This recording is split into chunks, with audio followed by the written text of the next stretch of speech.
इतना इजी नहीं है कि बस मेरी डायरी चुरा ली और बन गए बड़े साइंटिस्ट मेरी तरह।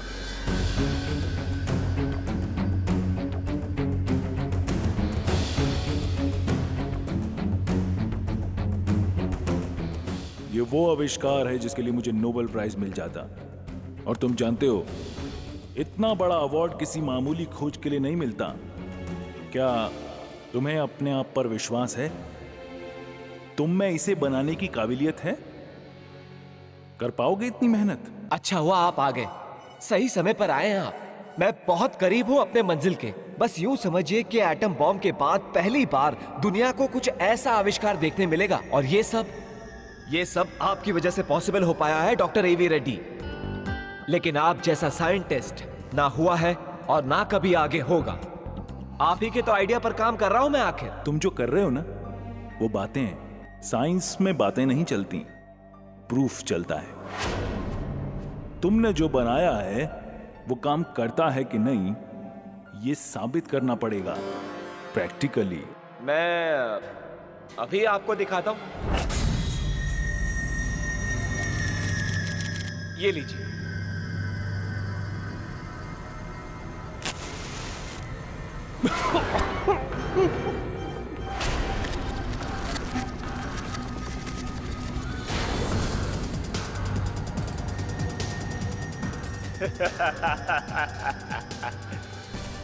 डॉक्टर रेड्डी, देख लिया ना, ये काम करता है, सिर्फ थियरी नहीं है।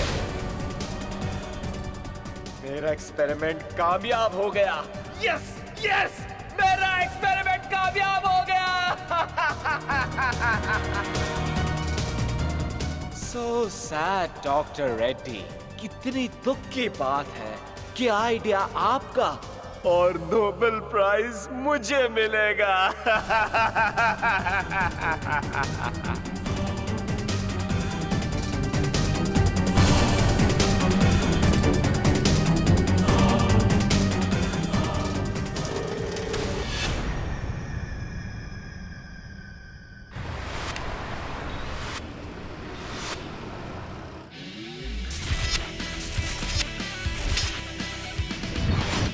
देखिए, मुझे अर्जुन जी से मिलना है। आप ऐसे नहीं मिल सकते। देखिए, आप मेरी बात नहीं समझ रहे हैं, मुझे उनसे मिलना बहुत जरूरी है। आप नहीं मिल सकते, प्लीज मैं आइए। आपके सामने हाथ जोड़ता हूँ, प्लीज मुझे अर्जुन जी से मिलने दीजिए। नहीं नहीं क्या हो रहा है यहाँ? सर सर, सर मुझे आपसे बहुत जरूरी बात करनी है सर। Calm down. तुम डॉक्टर अभिजीत घोष के बेटे विशाल तो नहीं? हाँ, लेकिन आपको कैसे पता? हमारे पिताजी को बहुत अच्छी तरह जानता। खैर, बात क्या है? सर मेरी बहन स्वाति की डेथ हो गई है सर। What?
स्वाति मर चुकी है।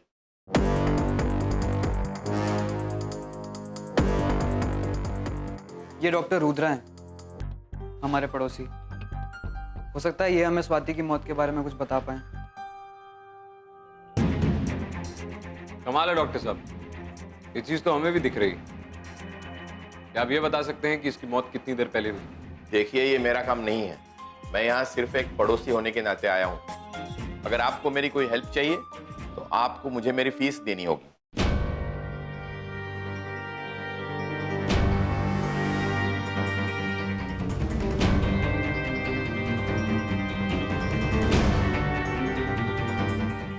आप डॉक्टर ही है ना, तो एक मेडिकल प्रैक्टिशनर होने के नाते आपको इतना पता होना चाहिए।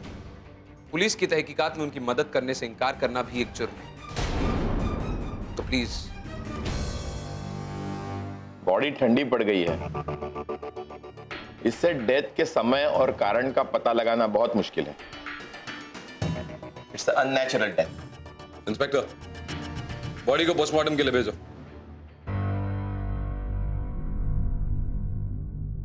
आपने अपनी बेटी स्वाति को आखिरी बार कब देखा था?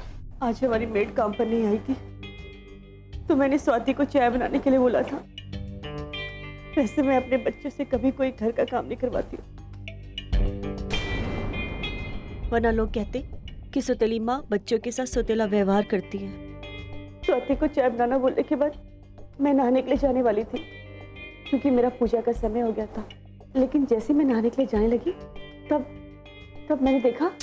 ओफो स्वाति, तुम्हें कितनी बार बोला है कि गंदे हाथों से पूजा के कमरे में मत आया करो। तुम्हें बात समझ में नहीं आती क्या? सॉरी माँ, लेकिन किचन में माचिस नहीं थी। इतने बड़े घर में तुम्हें एक माचिस की डिब्बी नहीं मिली? कमाल है, मेरी मती मारी गई थी जो तुम्हारे पिताजी से मैंने शादी की। और हाँ, इस माचिस की डिब्बी को वापस मत रखना। आपके अपने बच्चों के साथ कैसा संबंध है? मैंने अपने बच्चे को कभी सौतेला नहीं समझा, हमेशा उन्हें अपना समझा और प्यार किया क्योंकि मेरी खुद की कोई औलाद नहीं थी। लेकिन लोग तो अब यही समझेंगे ना कि सौतेली माँ ने सौतेली बेटी को मार डाला। आप घबराइए मत, आप पे कोई उंगली नहीं उठाएगा जब तक हमारे केस की तहकीकात खत्म नहीं हो जाती और गुनहगार पकड़ा नहीं जाता। आपको कोई कुछ नहीं कहेगा। विशाल, मुझे तुम्हारे घर की तलाशी लेनी होगी। सबसे पहले सुमित्रा जी के कमरे से स्टार्ट करते हैं। चलो।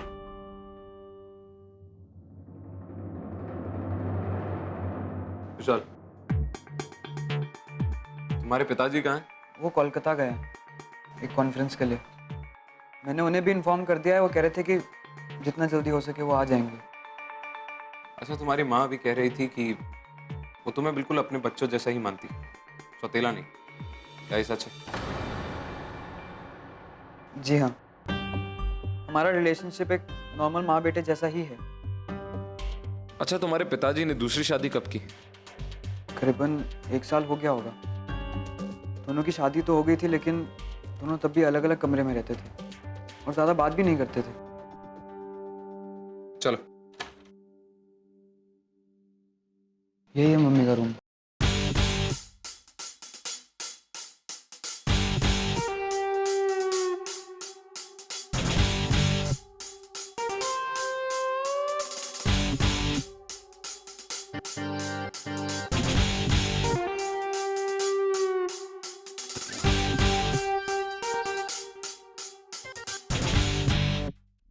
विशाल, हम इसके बाद स्वाति का रूम देखेंगे। जाके उसे खोलो। जी सर। अर्जुन, मुझे सुमित्रा बड़ी ड्रामेबाज लग रही है यार। इतनी बड़ी प्रॉपर्टी एंसेस्ट्रल लग रही है। पर मुझे एक बात समझ में नहीं आई, तुम विशाल पे इतना विश्वास क्यों कर रहे हो? साक्षी, इस वक्त ना तो मुझे किसी पे शक है और ना ही किसी पे विश्वास। ये केस उतना आसान है नहीं जितना आसान लग रहा है। इस फैमिली के बारे में कुछ ऑड है। जब सच सामने आएगा तो ये सब खुद ही घबरा जाएंगे।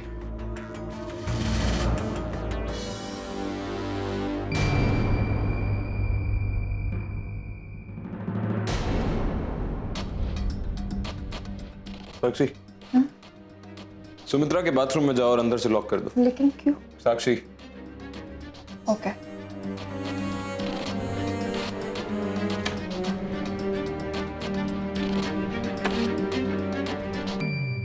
साक्षी,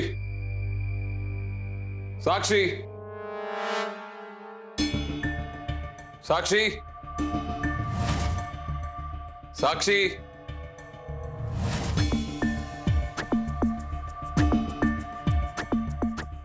साक्षी, बाहर आ जाओ।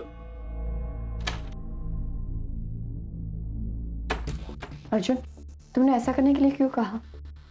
सही वक्त आने पे पता चल जाएगा साक्षी।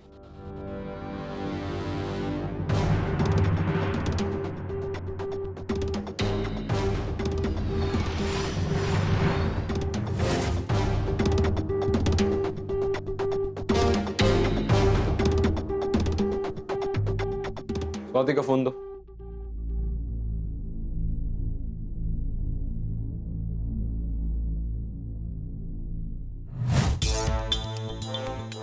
साक्षी, फोन चेक करो।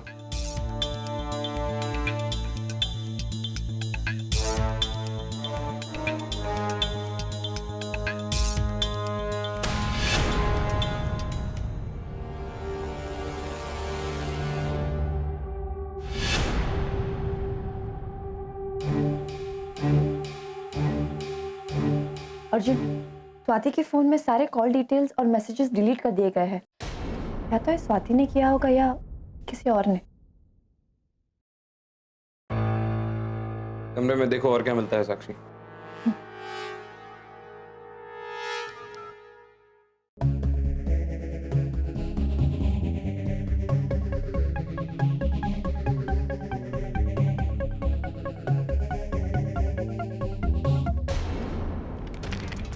अर्जुन, एक लेटर मिला है, स्वाति ने लिखा है। पढ़ो क्या लिखा है। डियर वरुण, मैं तुमसे बहुत प्यार करती हूँ, लेकिन हमारे पेरेंट्स हमारी शादी के लिए रेडी नहीं होंगे, इसीलिए संडे को भागकर शादी करेंगे।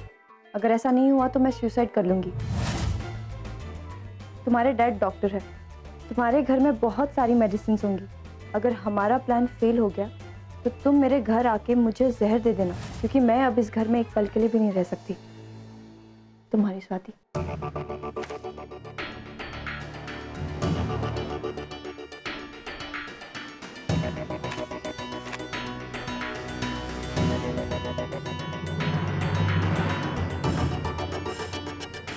ये वरुण कौन? वरुण हमारे पड़ोसी डॉक्टर रुद्रा का बेटा है। वरुण और स्वाति बचपन से एक दूसरे को चाहते थे और दोनों के पिताजी को ये बात पता थी, लेकिन कुछ दिन पहले ही। घोष साहब, आप तो जानते हैं माँ बाप अपने बच्चों में काफी इन्वेस्ट करते हैं, वो ये सोचकर कि आगे चलकर वो उनका सहारा बन सके। देखिए, मुझे इस शादी से कोई प्रॉब्लम नहीं है। वरुण को जितना दहेज मिल सके उतना अगर दे सके तो। क्या आप इतने लालची निकलोगे, मैंने कभी सोचा भी नहीं था डॉक्टर साहब। आपको क्या लगा कि मैं अपनी बेटी के लिए लड़का खरीदने आया हूं क्या? मैंने भी तुम्हें यहाँ अपना बेटा मुफ्त में देने के लिए नहीं बुलाया। देखिए डॉक्टर साहब, मैं अपनी बेटी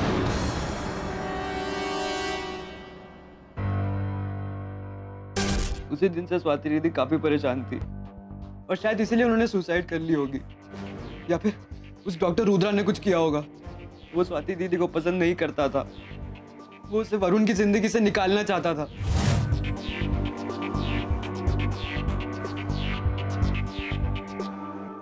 मैं उसे नहीं छोड़ूंगा, मैं उसे नहीं छोड़ूंगा। स्टे काम विशाल, तुम ऐसा कुछ भी नहीं करोगे। Did you hear me? दूसरी बात, जब तुम्हारे पिताजी वापस आ जाए उनसे कहना मुझे इमीडिएटली मिलेंगे। Okay sir.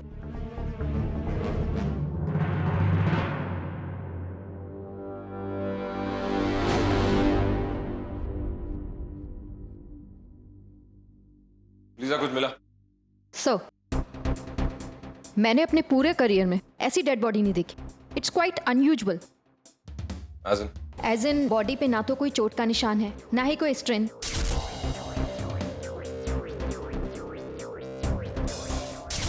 और बॉडी अननेचुरली ठंडी है। नॉर्मली ऐसी ठंडी बॉडी ये इंडिकेट करती है कि मौत 9 से 10 घंटे पहले हुई होगी। How is it possible Lisa? ये लड़की तो सुबह तक जिंदा थी। बॉडी का कलर चेंज नहीं हुआ है और बॉडी का टेम्परेचर भी इसके साथ मैच नहीं करता। इसके हाथ में हमें एक जली हुई मैच स्टिक मिली थी।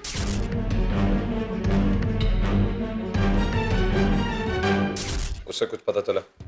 सर, वो मैच स्टिक तो पूरी तरह से जली हुई थी, इसलिए कोई केमिकल ट्रेसेस नहीं मिले। एक चीज है सर जिसकी डिटेल में हम लोगों को जाना हो। सर, ये फिंगर देख रहे हैं आप? आई डोंट थिंक सो कि मैच स्टिक से इतना ज्यादा जल सकता है। सर, बॉडी को फिर से भेजना पड़ेगा एग्जामिनेशन के लिए। हो सकता है बॉडी को भेजने के बाद हमें इस केस में आगे की कोई लीड मिले। भेज दो। Right sir. अर्जुन, ये सुसाइड भी तो हो सकता है। ये सुसाइड नहीं हो सकता साक्षी। ये वरुण से प्यार करती थी, उसके साथ भाग जाना चाहती थी। इसने वो नोट लिखा जरूर था, लेकिन कभी भेजा नहीं। अगर चिट्ठी भेजी नहीं तो उसका जवाब नहीं आया। जवाब नहीं आया तो दिल नहीं टूटा, और अगर दिल नहीं टूटा सुसाइड नहीं बनता। और वैसे भी suicide was the last option that she had. This can't be a suicide. Sir, Varun आया। उसे इंटरोगेशन रूम में बैठा। हमने अभी तक मिस्टर अभिजीत से बात नहीं की। जब तक उनसे बात नहीं करेंगे हम इस केस के कंक्लूजन में नहीं पहुंच सकते। पहले इस वरुण से बात करते हैं, फिर उनसे। सर, मैं स्वाति से बहुत प्यार करता था, लेकिन मेरे फादर हमारी शादी के खिलाफ थे। एक दिन मेरा उनके साथ बहुत झगड़ा भी हुआ जब मैंने उनका प्रपोजल ठुकराया था। डैड, आप इतना समझ लीजिए कि मैं अगर शादी करूंगा तो सिर्फ स्वाति के साथ, नहीं तो फिर मैं शादी नहीं करूंगा। तुमने ऐसा किया तो तुम्हारा और मेरा कोई रिश्ता नहीं रहेगा, समझे तुम? संडे को स्वाति और मैंने भागने का प्लान बनाया था, लेकिन मेरे फादर को इसके बारे में पता चल गया। तो तुम्हें तुम्हारे पिताजी पे शक है? कह नहीं सकता सर, लेकिन वो स्वाति को पसंद नहीं करते थे और वो हमारी शादी के सख्त खिलाफ थे। एक काम करो वरुण, तुम इस वक्त घर जाओ और किसी से कुछ मत कहना। और हाँ, मेरी इजाजत के बिना तुम या तुम्हारे पिताजी इस शहर से बाहर नहीं जाएंगे। गो।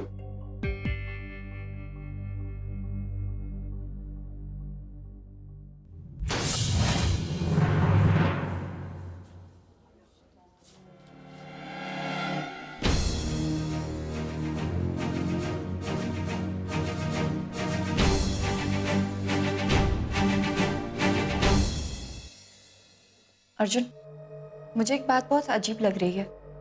तुम्हें इस केस में किसी के ऊपर शक क्यों नहीं हो रहा? क्योंकि ये कोई आम केस नहीं है Sakshi. It's an unusual case. किसने किया, क्यों किया, कैसे किया, ये बात अभी तक मुझे भी नहीं पता। इस केस में अभी तक कुछ भी गड़बड़ नजर नहीं आ रही। बट डोंट वरी, बहुत जल्द कातिल हमारे सामने होगा। कैसे लोग हैं ये अर्जुन? मेरी बेटी को मारने के बाद भी इन बाप बेटे को चैन नहीं मिला। आई एश्योर यू सर, आपकी बेटी के कातिल को बहुत जल्द पकड़ा जाएगा। अर्जुन, तुम आज भी मेरे फेवरेट स्टूडेंट हो। तुम्हारे जैसा ब्राइट और होनहार स्टूडेंट मुझे आज तक नहीं मिला। मैं हमेशा से ये सोचता था कि तुम ही मुझे मेरे रिसर्च असिस्टेंट बनोगे। मुझे यकीन है कि तुम बहुत बड़े साइंटिस्ट बन सकते थे। हो सकता था सर। तुम्हें पता है, मुझे एक बहुत अच्छा एसोसिएट मिला है। मैं उसकी फोटो दिखाता हूं। ये देखो, ये मेरा बेस्ट स्टूडेंट था। अर्जुन, वो देखो, मेरा बेस्ट स्टूडेंट वो है, वो था वो।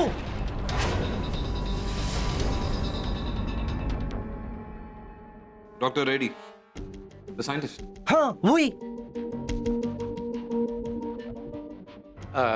तुम मुझे जो चाहे सवाल पूछ सकते हो। तो क्या आपको इस केस में किसी भी तरह की गड़बड़ी होने का कोई शक है? हाँ, मुझे भी लगता है कि ये सुसाइड है, और ये सब बाप बेटे की वजह से हुआ है। आप कोलकाता क्यों गए थे? मैं वहाँ एक कॉन्फ्रेंस में स्पीकर के तौर पर गया था, और जैसे मुझे न्यूज़ मिली मैं तुरंत लौट कर आ गया। मुझे वहाँ कॉन्फ्रेंस में वापस जाना है। आपकी दूसरी बीवी के साथ कैसा संबंध है sir? Arjun, that's a personal matter. मैं जानता हूं सर, लेकिन हमारे केस की तहकीकात का ये एक स्टैंडर्ड प्रोसीजर का हिस्सा है। ओके, ठीक है। मेरे उसके साथ अच्छे संबंध हैं। मैंने दूसरी शादी अपने बच्चों के लिए की, क्योंकि मैं अपने काम और कॉन्फ्रेंस की वजह से ज़्यादातर बाहर रहता हूँ, और इसलिए अपने बच्चों को टाइम दे नहीं पाता। तो मैंने सोचा अगर दूसरी शादी करूँगा तो कोई तो होगा जो मेरे बच्चों की देखभाल करे। क्या ऐसा ही हुआ? हाँ, बिल्कुल ऐसे ही हुआ। मेरी बीवी बहुत अच्छी है और उसने मेरे बच्चों का बहुत ख्याल रखा। आपकी शादी को कितना वक्त हुआ है सर? 1 साल। आपके बच्चों की उम्र? विशाल 21 साल का, स्वाति 19 साल की। ठीक है सर, आज के लिए बहुत है, लेकिन अगर मुझे आपकी मदद की जरूरत एक बार फिर पड़ेगी तो आपको वापस बुला लूंगा। And I show you sir, ये केस मैं बहुत जल्द सॉल्व कर लूंगा। नहीं अर्जुन, मैं क्या चाहता हूं कि तुम इस केस में आगे मत बढ़ो। लेकिन क्यों? देखो, इस इन्वेस्टिगेशन से मेरी बेटी वापस तो नहीं आएगी, तो इन्वेस्टिगेशन का क्या फायदा? सर, जो सीख आपने मुझे दी थी, आज आप मुझे उसी से पीछे हटने को कह रहे हैं। इस केस की तहकीकात करना मेरा फर्ज है सर, और मैं अपने फर्ज से पीछे नहीं हटूंगा।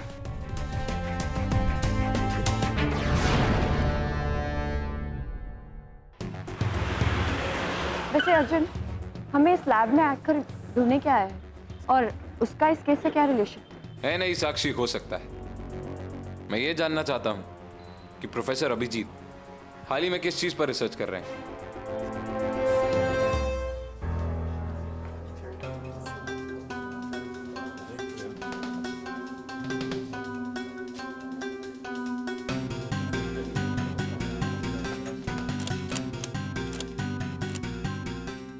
ताला खोलो।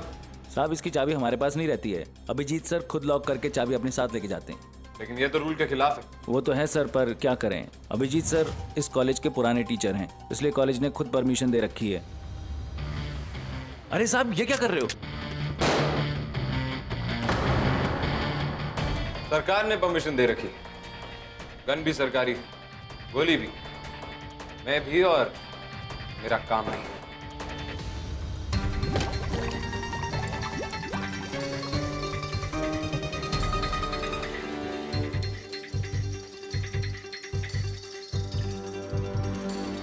आई एम शॉक्ड कि ये अभिजीत सर का लैब है।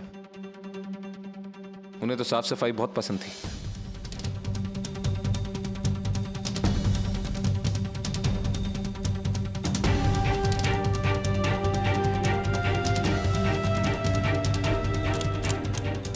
इस दरवाजे के पीछे क्या है? साहब, ये अभिजीत सर का पर्सनल स्टोर रूम है, वो हमेशा इसको लॉक लगा के रखते हैं। क्या नाम बताया था तुमने? साहब, गोपाल। गोपाल, आज के बाद मेरी परमिशन के बिना इस लैब में कोई एंटर नहीं करेगा। ओके साहब।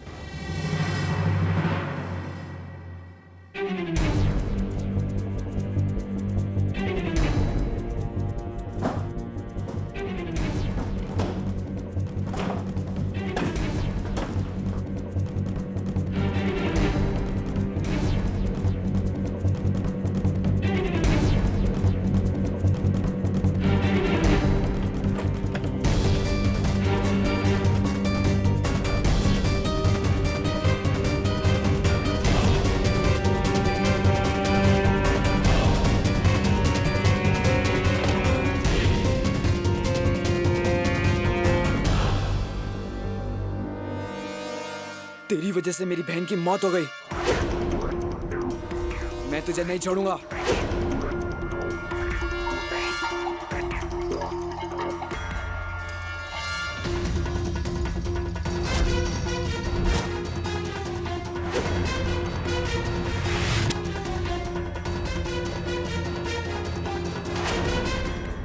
तूने मेरी बहन को तड़पा तड़पा के मारा ना, अब मैं भी तुझे वैसे ही तड़पा तड़पा के मारूंगा।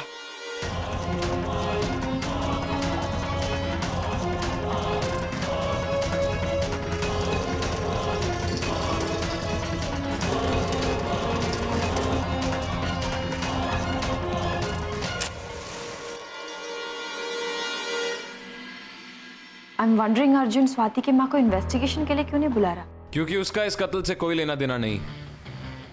How can you be so sure Arjun? Swati ने अपने बॉयफ्रेंड के साथ भागने का प्लान बना लिया था, और उसकी माँ ये बात अच्छी तरह जानती थी। लेकिन आप इतनी श्योरिटी के साथ कैसे कह सकते हैं? इस चिट्ठी पे लाल रंग का पाउडर देख रही हो? जब इसे गौर से देखा तो पता चला ये सिंदूर है। उनके घर में सिर्फ एक ही औरत है जो सिंदूर लगाती, सुमित्रा। उस दिन जब मैं उसके घर गया और उससे बात की तो मैंने अपने बच्चों को कभी सौतेला नहीं समझा, हमेशा उन्हें अपना समझा और प्यार किया। सुमित्रा स्वाति के कमरे में गई होगी, वहां उसे चिट्ठी दिखी। उसने चिट्ठी उठाई, पढ़ी और उसके बाद वापस रख दी। अगर सुमित्रा स्वाति को अपने रास्ते से हटाना भी चाहती थी तो उसे मानने की क्या जरूरत थी? वो तो वैसे ही हो रहा था। वो अपने बॉयफ्रेंड के साथ भाग ही रही थी, उसके रास्ते से हट जाती। ये काम सुमित्रा ने नहीं किया। इट्स पॉसिबल, लेकिन इससे तो केस और भी कॉम्प्लिकेट होता जा रहा है। ये केस कभी सिंपल था ही नहीं साक्षी। हेलो। व्हाट?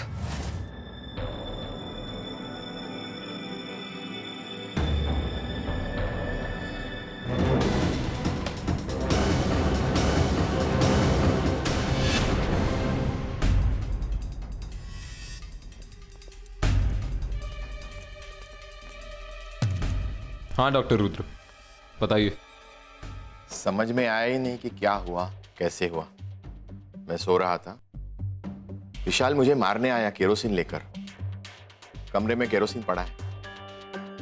इंस्पेक्टर, सबका बयान लो, चले।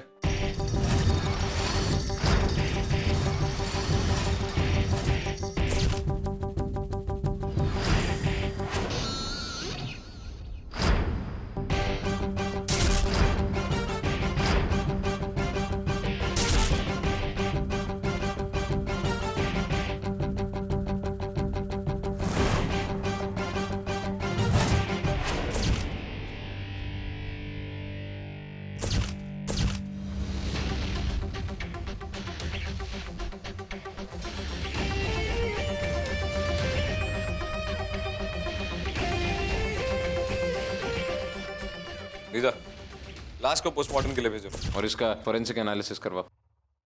आप कब जागे? मेरा बेटा वरुण जब मुझे ढूंढता हुआ इस कमरे में आया, उसने देखा कि विशाल यहाँ मरा पड़ा है। इतना सब कुछ हो गया और आपको पता भी नहीं चला? जी, मैं नींद की गोलियां लेता हूँ, इसीलिए मुझे पता नहीं चला शायद। इधर आओ। इस माचिस की तीली से इसका हाथ जला। माचिस का डब्बा कहाँ है? सर मुझे पता नहीं। लीजा, देखो इस घर में वो माचिस का डब्बा कहाँ है? मैं आपको कई बार बोल चुकी कि मैंने विशाल और स्वाति को नहीं मारा। ये बात तो मैं भी नहीं कह रहा कि आपने उन्हें मारा है। तो फिर आप मुझे छोड़ दीजिए ना। हमने यहाँ आपको आपकी सुरक्षा के लिए रखा है। स्वाति और विशाल के बाद वो कातिल आपको भी खत्म करना चाहता है। मैं आपसे कुछ सवाल पूछूंगा मैडम, और उन सवालों के मुझे सच सच जवाब दीजिएगा।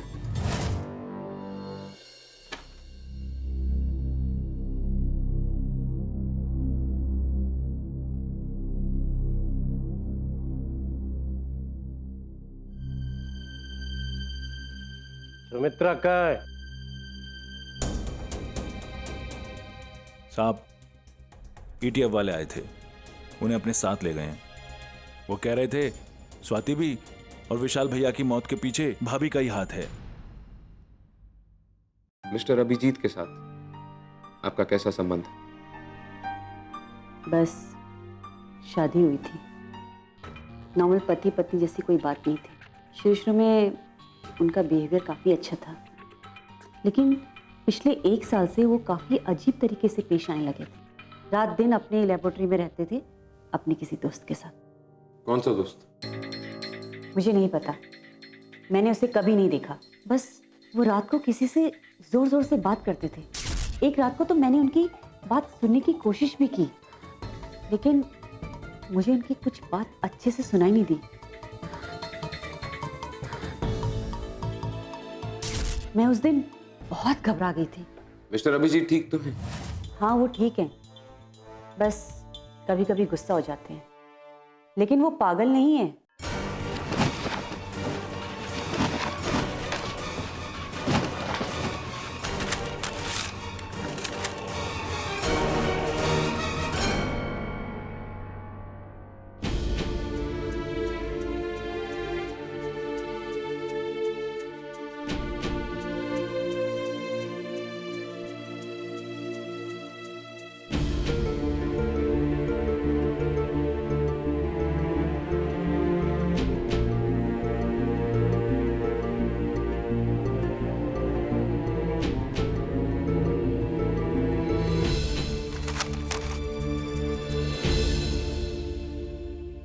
उन्होंने मुझसे एक बात कही। उन्होंने मुझसे कहा कि उन्होंने आपसे शादी अपने बच्चों के खातिर की थी, लेकिन उनकी आपसे शादी कुछ 1 साल पहले हुई थी, और तब तक तो उनके बच्चे बड़े हो चुके थे, समझदार हो चुके थे, और अपने पैरों पे खड़े हो चुके थे, तो फिर ये बात तो ऑब्वियस है कि ये शादी उन्होंने अपने बच्चों के खातिर नहीं की। शादी करने का असली कारण क्या था? आपने मुझसे वादा किया था कि आप मुझे सच सच बताएंगी। झूठ मुझे पसंद नहीं है मैडम, और चुप्पी भी। ये सवाल आप उनसे पूछिए। मेरी भी ये सेकंड मैरिज है। मेरे पहले पति काफ़ी पहले गुजर चुके और मेरी पहली मैरिज से कोई बच्चा भी नहीं है। ये जो घर है जहाँ हम लोग रहते हैं वो मेरा है, अभिजीत का नहीं। ये घर मुझे मेरे पहले पति की मौत के बाद मिला है। तो फिर इससे पहले अभिजीत जी कहाँ रहते थे? वो किसी गवर्नमेंट एकोमोडेशन में रहते थे, जिसका ड्यूज उन्होंने काफ़ी समय से नहीं दिया था, जिसकी वजह से उन्हें वो घर छोड़ना पड़ा।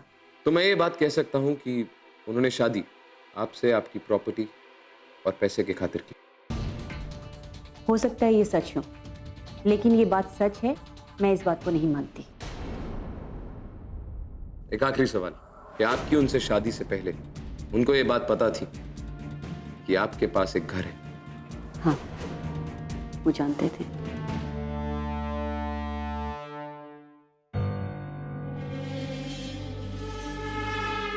सांप,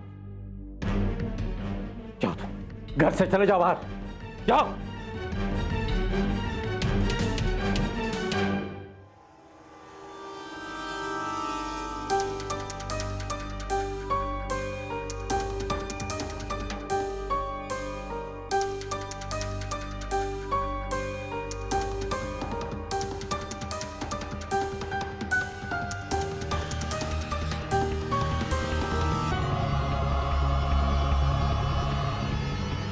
डॉक्टर रेड्डी, अब तो तुम बहुत खुश हो ना? मेरा पूरा परिवार उजड़ गया। कहा था ऐसा मत करना। एक भस्मासुर को पैदा किया है तुमने, वो सब कुछ खत्म कर देगा, सब कुछ। तुम्हें भी। चल जाओ यहाँ से, चले जाओ डॉक्टर रेड्डी। मैं तो यहाँ आना भी नहीं चाहता था, तुमने बुलाया मुझे, तुमने मजबूर किया मुझे। मैं कहता हूँ चले जाओ, चले जाओ, चले जाओ यहाँ से, चले जाओ यहाँ से, चले जाओ यहाँ से, जाओ। डॉक्टर रेड्डी, जाओ। अर्जुन, लीजा के मुताबिक पोस्टमार्टम की रिपोर्ट्स में भी कुछ नहीं मिला। उसकी मौत ठीक स्वाति की मौत जैसी हुई है। बॉडी का टेम्परेचर ना पता चल रहा है और ना ही उसके अदर डिटेल्स। विशाल की उंगलियों पे ठीक वैसे ही जलने के निशान मिले हैं जैसे स्वाति की उंगलियों पे थे। I knew it. क्या? सर, पूरे घर की तलाशी ले ली, वो मैच बॉक्स कहीं नहीं मिला। आई थिंक किसी ने बड़ी चालाकी से उसे छुपा दिया। अर्जुन, तुम डॉक्टर रुद्र को अरेस्ट क्यों नहीं कर रहे? वो ये दोनों मर्डर्स कर सकता था। उन्होंने कुछ नहीं किया, ये मर्डर्स उसके बस की नहीं। ये काम किसी बहुत ही शातिर इंसान का है। सर, मैं अभिजीत की लोकेशन भी ट्रेस कर रही हूँ, वो कहीं नहीं गया, यही मुंबई में। एक काम करो लीजा, तुम अभिजीत जी का पीछा करो, मुझे सब कुछ जानना है। वो कहाँ जाते, किससे मिलते। अर्जुन, तुम्हें अभिजीत पे शक है? ये कहो कि डॉक्टर रुद्र और वरुण पे शक नहीं। अभिजीत जी ने ऐसा किया हो सकता है, लेकिन फिर भी एक सवाल का जवाब नहीं मिला अभी तक कि वो अपने बच्चों को क्यों मारेंगे। वो तो उनसे बहुत प्यार करते थे, उन्हें जिंदगी की हर खुशी देना चाहते थे।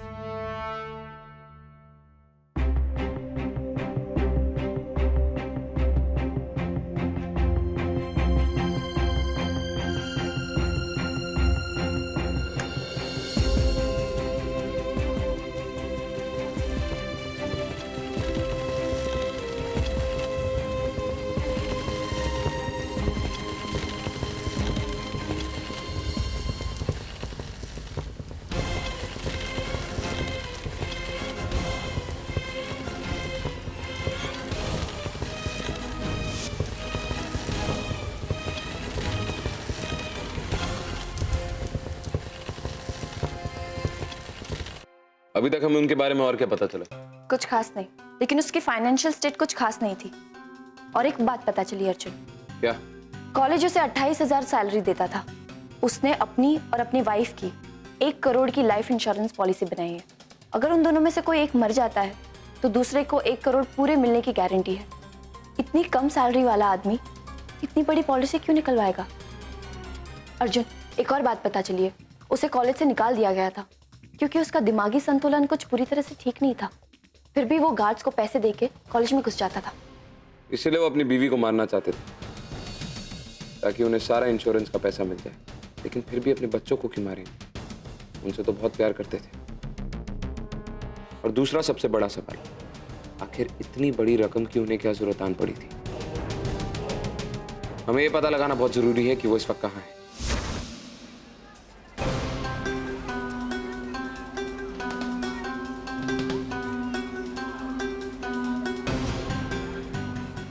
सर, अब ये भी घर से निकला। Auto, college. सर, ऑटो लिया। ठीक है, तुम उनका पीछा करते रहो, लेकिन याद रखना उन्हें पता नहीं चलना चाहिए कि तुम उनके पीछे हो।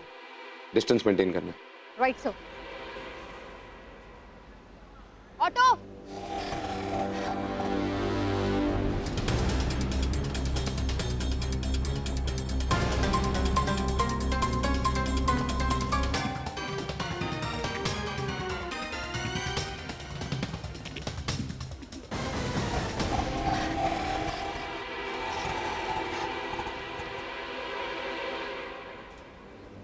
सर, कॉलेज के अंदर एंटर किया।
क्यों किया आपने ये सर? क्यों? अर्जुन, साइंस अच्छी भी है और बहुत खतरनाक भी। अच्छा इस्तेमाल हो तो दुनिया बदल सकती है, और बुरा हो तो उसी दुनिया को बर्बाद भी कर सकती है। ये ना अर्जुन, मैं अभी अपनी जिंदगी की सबसे अच्छी डिस्कवरी करने जा रहा था। एक ऐसा केमिकल जो हथियारों की परिभाषा ही बदल कर रख सकता। सिर्फ सूंघने से इंसान की मौत, सिर्फ सूंघने से। और वो केमिकल किसी के शरीर में अपना नामो निशान नहीं छोड़ता। नहीं, मैं झूठ नहीं बोल रहा, सच बोल रहा हूं। मैं यहां क्या कर रहा हूं?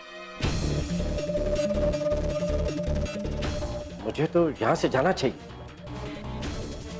मेरा दोस्त है, he's a friend of mine. उसी की तो रिसर्च कर रहा था मैं। लेकिन यू नो, रिसर्च के लिए कोई गवर्नमेंट पैसे तो डालती ही नहीं है, लेकिन मुझे पैसा चाहिए था, बहुत सारा पैसा। इसीलिए मैंने सुमित्रा से शादी की। और मैं इंश्योरेंस पॉलिसी के फायदे के बारे में बहुत अच्छी तरह से जानता था।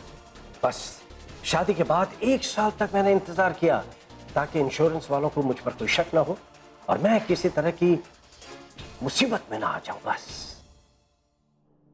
और इसलिए आपने वो जहर या वो केमिकल माचिस की तीलियों पे लगाया? राइट, बिल्कुल यही किया मैंने। और माइंड यू, डॉक्टर रेड्डी ने मेरी मदद की थी। डॉक्टर रेड्डी जैसा कोई इंसान एग्जिस्ट ही नहीं करता सर। डॉक्टर रेड्डी की आप बात कर रहे हैं, वो आज से 100 साल पहले ही मर चुके। No no no no no no, you are mistaken. Doctor Reddy हैं, वो वहां खड़े। सी? अच्छा, उन्हें अपने पास बुलाइए sir. Sure. Doctor Reddy, please इधर आइए।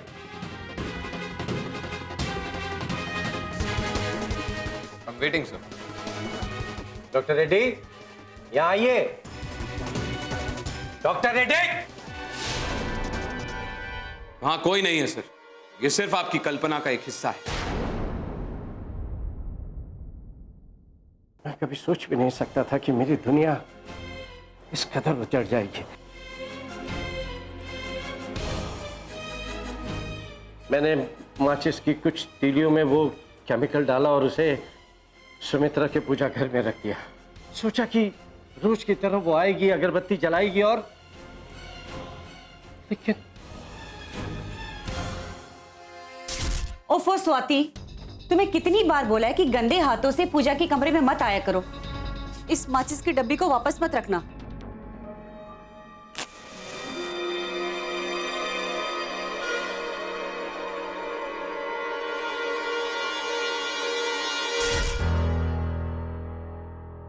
लेकिन अर्जुन, मैं स्वाति की मौत से टूट गया था। बस अंदर ही अंदर गुस्सा बढ़ने लगा। जब मुझे बर्दाश्त नहीं हुआ तो मैंने ठान लिया कि कुछ हो ना हो, मैं सुमित्रा को छोड़ूंगा नहीं, जान से मार दूंगा। उसी की वजह से मेरी बेटी की जान गई। इसलिए ठीक उसके खाना बनाने से पहले मैंने वो माचिस किचन में रख दी। लेकिन मेरी किस्मत, क्या किस्मत थी मेरी। मेरे बेटे विशाल ने वो माचिस ले ली और वहां से चला गया।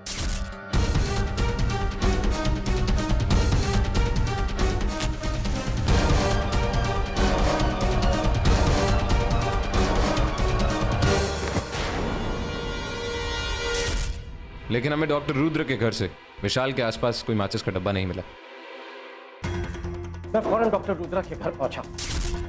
मैंने देखा डॉक्टर रुद्रा सो रहे थे और उसके पास मेरे बेटे विशाल की लाश पड़ी थी। विशाल,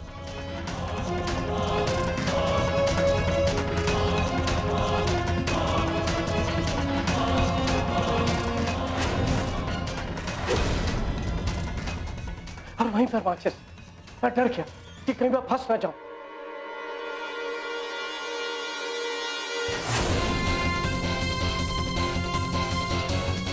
Oh my God! ये मैंने क्या किया?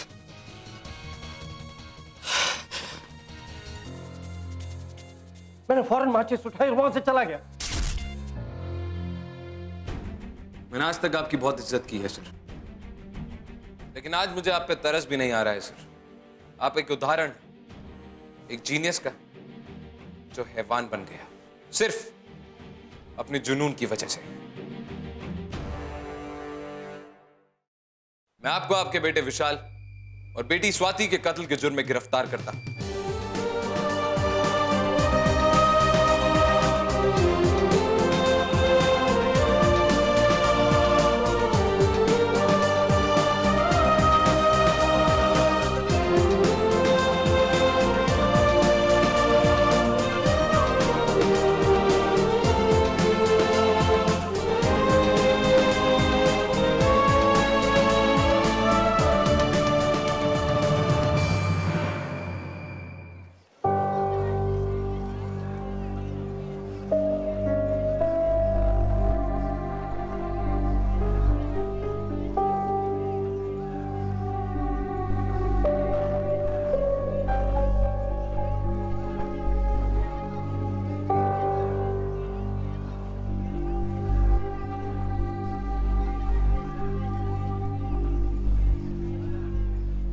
आइए ताई, कौन सी चूड़ी दिखाऊं? बोलिए ना, कौन सी? ये वाली। ये चूड़ी आपके ऊपर बहुत खूबसूरत लगेगी। ये लीजिए ताई, सिर्फ 100 रुपए।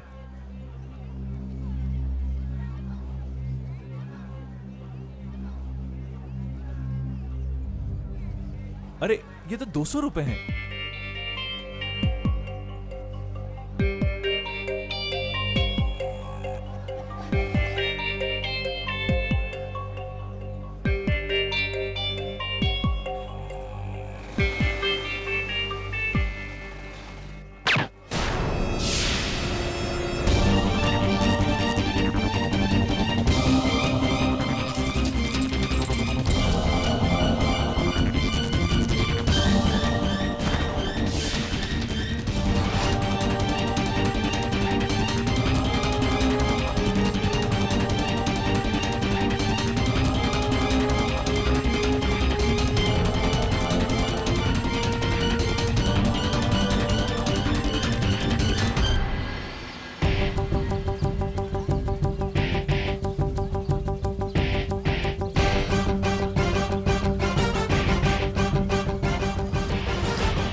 किसी ने गोली चलाने वाले को देखा?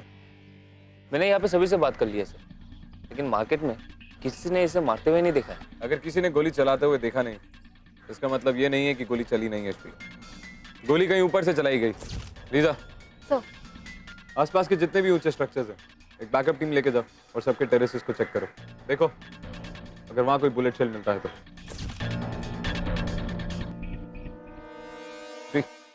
इसके पास से इसका कोई आइडेंटिफिकेशन मिला? इसके पर्स में एक आईडी कार्ड मिला है सर, उससे पता चलता है कि उसका नाम माही है। चूड़ी वाला बोल रहा था कि वो उसके दुकान में गई थी और चूड़ियाँ खरीदने के बाद डबल पैसा देके चली गई। वो ये भी बोल रहा था कि वो काफी परेशान थी। और किसी ने कुछ देखा? नहीं सर।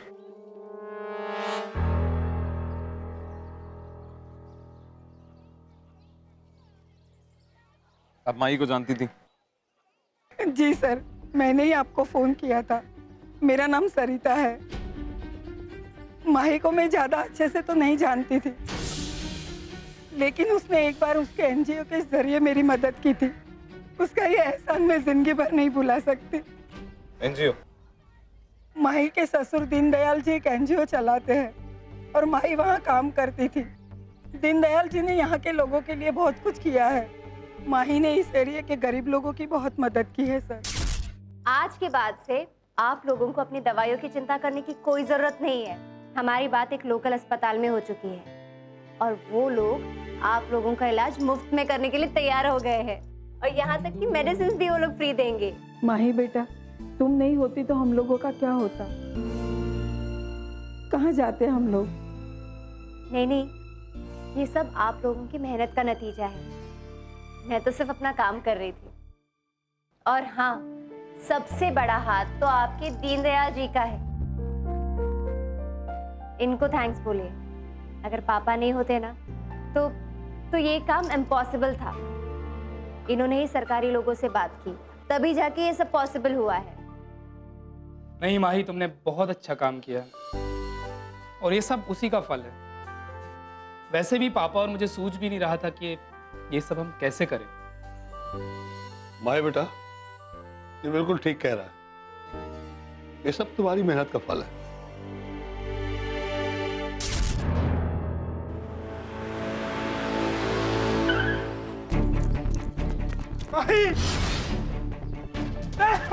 ये लोग कौन है? साहेब, ये माही के फादर है दीनदयाल जी, और ये उनके हस्बैंड मनोज।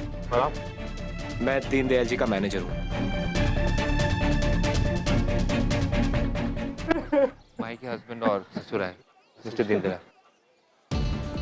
जब माही का कत्ल हुआ उस वक्त आप दोनों कहाँ थे? मैं और बेटा मेरा मनोज दोनों ऑफिस में थे। फिर किसी ने, और जैसे हमको खबर मिली हम भागे दौड़े यहाँ चले आए।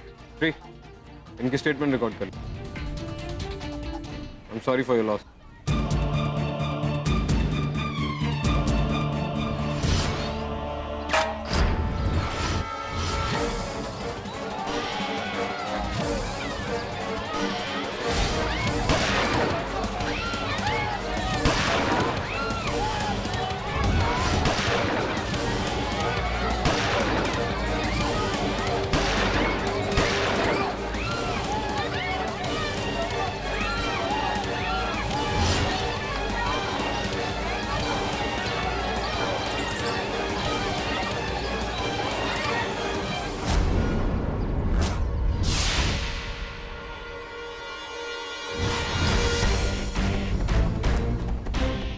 गन नीचे करो।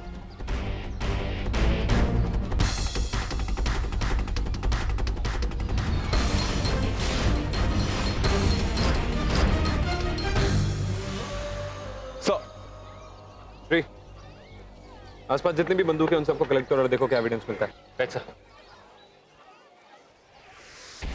Sub inspector Sumit Saxena. Yes sir. ये एरिया मेरी जुरिस्डिक्शन में आता है। ये एरिया तो तुम्हारे जुरिस्डिक्शन में, लेकिन कानून तो एब्सेंट ही लगता है यहाँ। कर क्या रहे हो तुम लोग यहाँ? कंट्रोल नहीं है तुम लोगों का इस एरिया पे? सर एक्चुअली मेरी अभी यहाँ रिसेंटली पोस्टिंग हुई है। यहाँ कुछ एक्टिव गैंग्स हैं, इनकी वजह से क्राइम बढ़ रहा है। But that's not an excuse sir. मैं इस एरिया को कंट्रोल में लाना चाहता हूँ। सर, क्या मैं एविडेंस कलेक्ट करने में आप लोगों की मदद कर सकता हूँ? एक्चुअली मैं भी ये जानना चाहता हूँ कि यहाँ जो कुछ भी हुआ क्यों हुआ।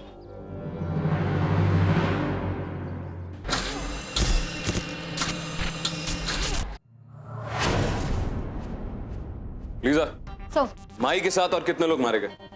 सर 2 लोग मारे गए और 2 इंजर्ड। मारे गए लोगों के बारे में कुछ पता चला? हाँ सर, मुकेश और गोपाल दोनों उसी स्लम में छोटी मोटी चोरियां किया करते थे, एक बार पकड़े भी गए। माही के पास से हमें कुछ ऐसा मिला जिससे ये पता चल सके कि आखिर वो कर क्या रही है। नो सर, क्राइम सीन और आसपास सारी जगह चेक किया पर कुछ भी ऐसा नहीं मिला जिससे ये पता चले कि वो उस मार्केट में करने क्या गई थी। क्या उस जगह पे उसका कोई ऑफिस का काम चल रहा था?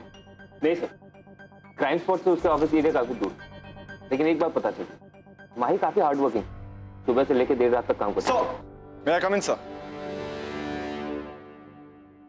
जो गोली माही को लगी और जो गोलियां गैंगस्टर्स को लगी थी, क्या वो दोनों एक ही थी? नहीं सर, माहिन को जिस बुलेट से मारा गया वो 0.45 mm की थी और गैंगस्टर्स को जिससे मारा गया वो 0.25 mm कैलिबर की थी। इसका मतलब ये दोनों गैंगस्टर्स शूटआउट में ही मारे गए? दोनों को सर पे गोली लगी थी। एक काम करो लीजा, ये गोलियां बैलिस्टिक एनालिसिस के लिए भेज दो, देखते हैं क्या पता चलता है।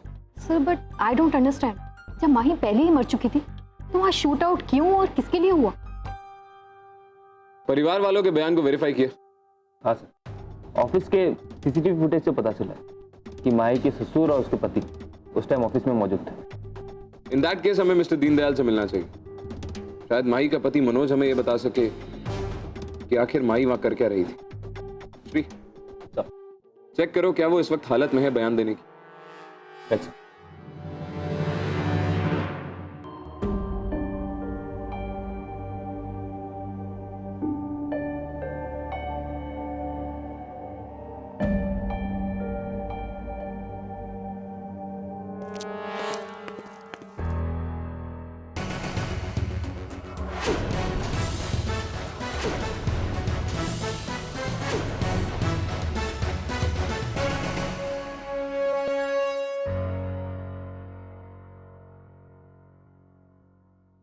मैं जानता हूं मनोज, ये वक्त सही नहीं है तुमसे किसी भी तरह का सवाल पूछने का, लेकिन अगर हम सवाल नहीं पूछेंगे, तहकीकात नहीं करेंगे तो फिर मुजरिम तक कैसे पहुंचेंगे?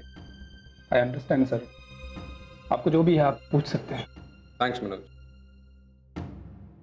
माही हाल ही के दिनों में कुछ परेशान रहने लगी थी? ऐसा कुछ नहीं था, वो रेगुलरली अपने काम पे जाया करती थी और बाद में गर्ल्स स्कूल में पार्ट टाइम पढ़ाने भी आया करती थी। सुमित। Yes sir. देखो माही जो स्कूल में पढ़ाया करती थी वहां क्या पता चलता है? सर। मनोज, क्या तुम्हारे और माही के बीच में कुछ झगड़ा या फिर कोई फैमिली प्रॉब्लम?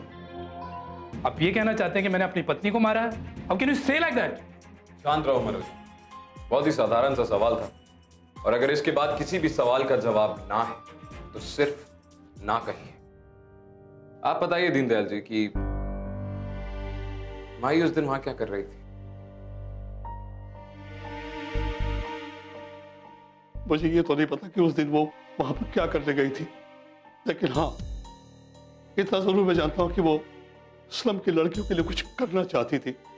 वो लड़कियां जो प्रोस्टिट्यूशन या किसी क्राइम की शिकार हो चुकी है, स्कूल के अलावा वो पर्सनल लेवल पर भी जाकर उनकी मदद करती थी। और कोई बात जो आप हमें बताना चाहेंगे?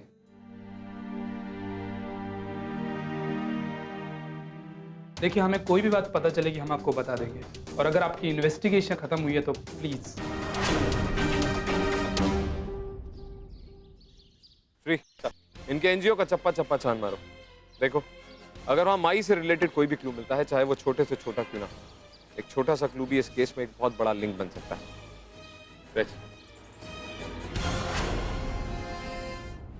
हमने एनजीओ की पूरी तलाशी ले ली, वहाँ पे माई से जुड़ा हुआ ऐसा कोई भी सामान नहीं मिला है। उसके ऑफिस कंप्यूटर पे भी उसके कोई पर्सनल डिटेल्स नहीं है। सर, मुझे माही की असिस्टेंट मिल गई है जो उसके साथ स्कूल में काम करती थी। उसका नाम सलमा है।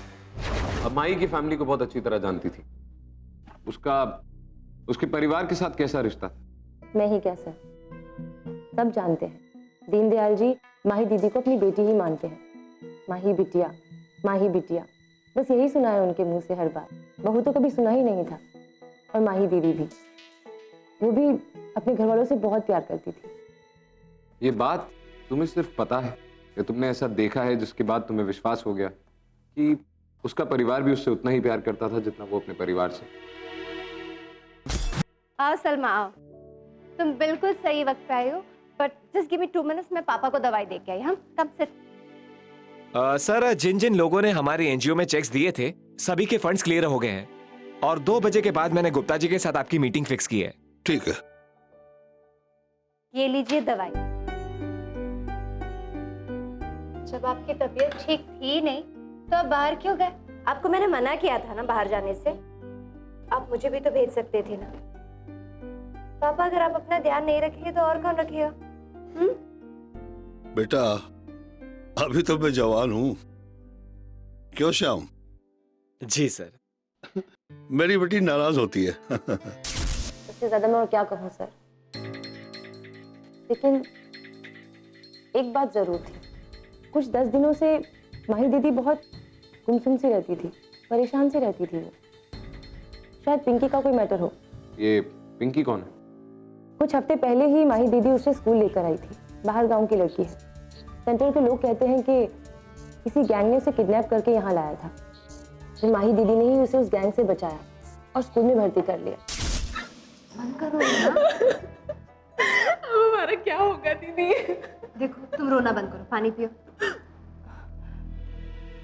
घबराओ मत, चिंता मत करो, मैं हूं ना तुम्हारे साथ। हाँ, अब तुम उस गैंग के जाल से आजाद हो चुकी हो, कोई तुम्हारा कुछ नहीं बिगाड़ेगा।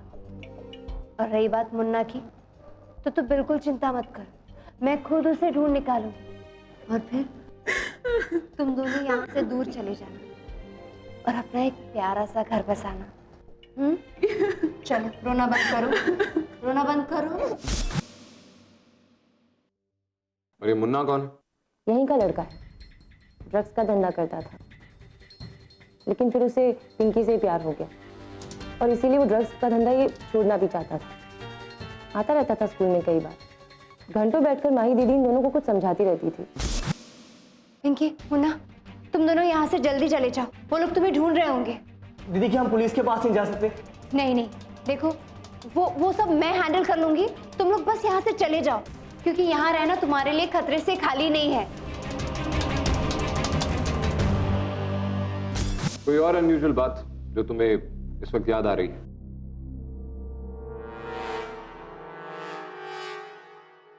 ठीक है, ये माही दीदी की डायरी है, इसमें लिखा तो कुछ नहीं, खाली है। तुम्हें उन दोनों के चेहरे अच्छी तरह याद है?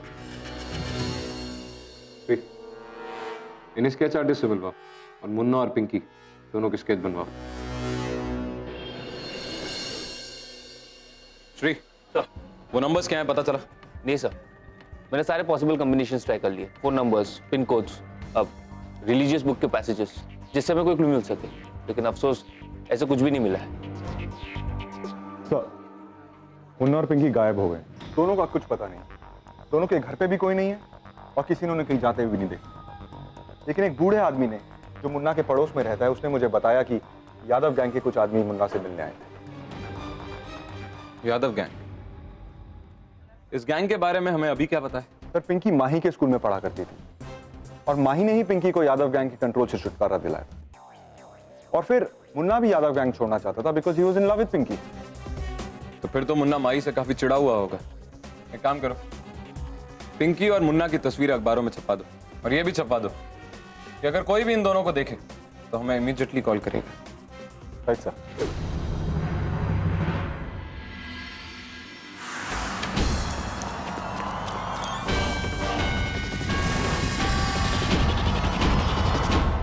क्यों मारा तुमने माही को? सर, मैंने माही को नहीं मरवाया,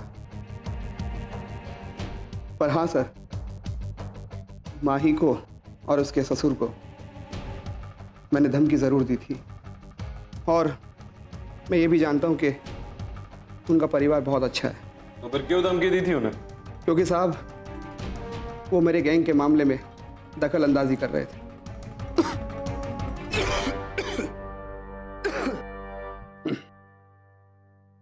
कैसी दखल अंदाजी? सर, वो माही पिंकी को लेकर चली गई थी और वो मेरा काम बिगाड़ना चाहती थी, इसीलिए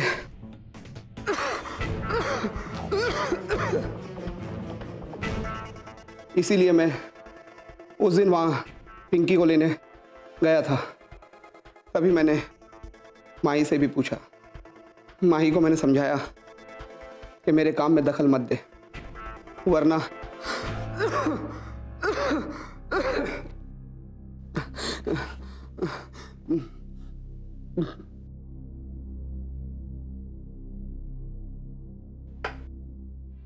साहब मैं दखल दूंगा तो बहुत भारी पड़ेगा। आगे मत बढ़ना यादव। इस मासूम की जिंदगी से खेलने का तुम्हें कोई हक नहीं है। अकेला छोड़ दो इसे।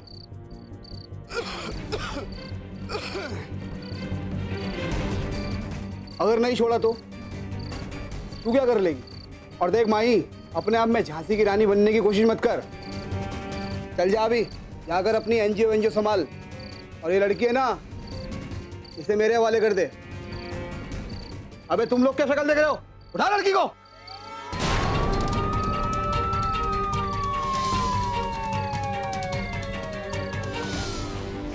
पर साहब, मैंने माही को नहीं मारा। सारे सबूत तुम्हारे खिलाफ हैं यादव। ये बात तुम साबित कैसे करोगे?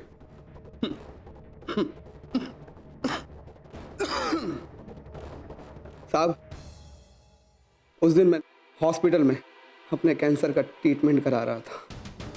कैंसर का ट्रीटमेंट? हाँ साहब।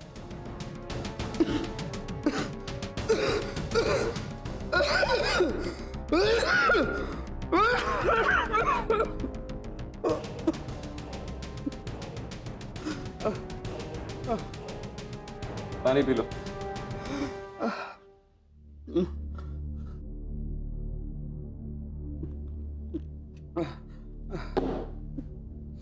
हाँ साहब, मुझे लंग कैंसर है। इसके बारे में अभी कोई नहीं जानता साहब। यहाँ तक कि मेरे गैंग के आदमी भी इस बारे में कुछ नहीं जानते साहब। और साहब,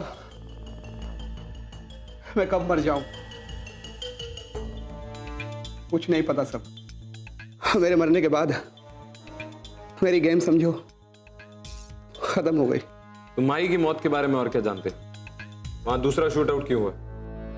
मैं जब हॉस्पिटल से वापस लौटा तो मेरे आदमियों ने मुझे बताया कि पहले उनके ऊपर किसी ने फायरिंग की। उसी के जवाब में मेरे आदमियों ने भी वापस से उन पर फायरिंग की। बस सर, मैं इससे ज़्यादा और कुछ नहीं जानता।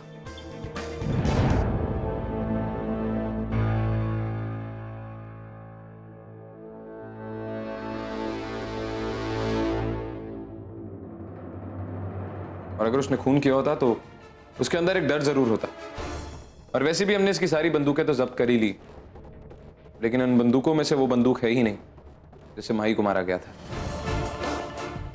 अस्पताल भेजो इसे। वीजा, लैब से बैलिस्टिक रिपोर्ट जल्द से जल्द मंगवाओ। Right sir. सर, दोनों शूटिंग्स में 2 गन का इस्तेमाल हुआ। एक जिससे माही को मारा गया और दूसरी जिससे गैंगस्टर को मारा गया। जिस बुलेट से माही को मारा गया वो हैंडगन से नहीं चली थी, बल्कि मिड रेंज राइफल से चली थी। मिड रेंज राइफल का हमारे पास कोई रिकॉर्ड है? नो सर, उसका कोई रिकॉर्ड नहीं है हमारे पास। और वो जो दूसरी गन थी उसका कुछ पता चला? सर, दूसरी गन एक हैंडगन थी जो 2 साल पहले मुंबई में हुए एक ड्रग डील में यूज हुई थी। पुलिस बैलिस्टिक रिपोर्ट्स के हिसाब से शूटआउट की बुलेट्स मैच होती।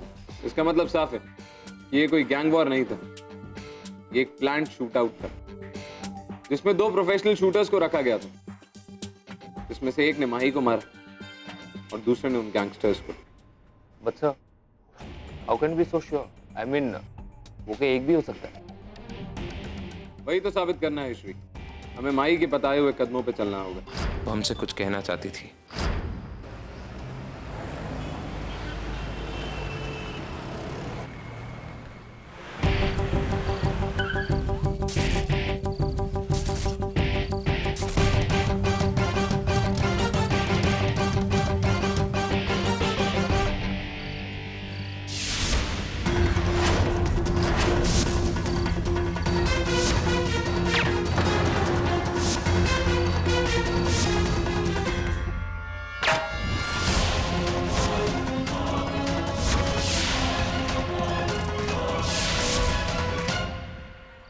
माही यहाँ गिरी थी, इस डायरेक्शन में। इसका मतलब गोली का इम्पैक्ट उसके पीछे से था, यानी यहीं कहीं से गोली चलाई गई। उसके बाद जब हम वो ससुर और दामाद, क्या नाम था उनका, हाँ वो मनोज और दीनदयाल, जब उन दोनों से बात कर रहे थे तो एक मेटालिक साउंड आया पीछे से, मानो जैसे एक गोली लोहे को छू के निकली।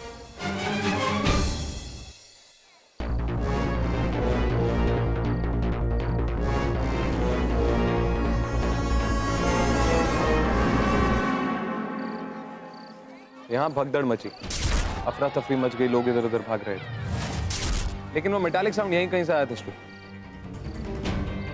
यहाँ आसपास कुछ जरूर मिलना चाहिए।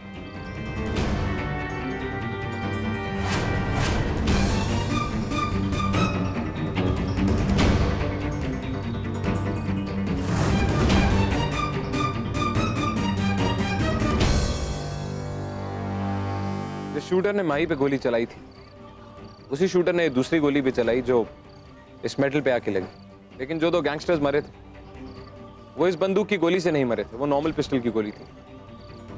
लेकिन ये गोली एक इंपोर्टेड पिस्टल से चलाई गई है जो बहुत रेयर है। ये उन रेयर पिस्टल्स में से एक है जिन पे टेलीस्कोप लगाया जा सकता है, और इसे चला सिर्फ एक प्रोफेशनल ही सकता है। दैट मीन्स जिसने माही को मारा वो एक प्रोफेशनल किलर था। ये सारे एविडेंस एक कहानी की तरफ इशारा कर रहे हैं श्री। हमें बस ये पता करना है कि वो कहानी आखिर है क्या।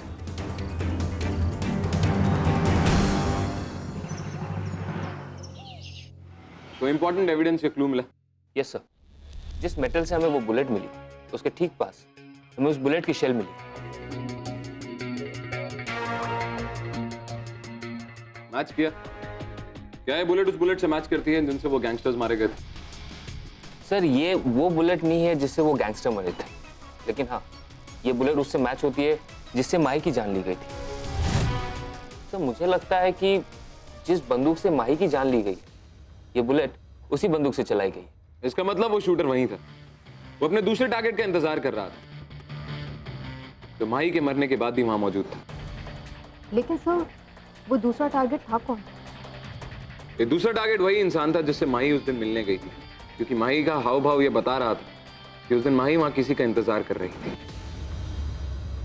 तो पिंकी की डेड बॉडी मिल गई है।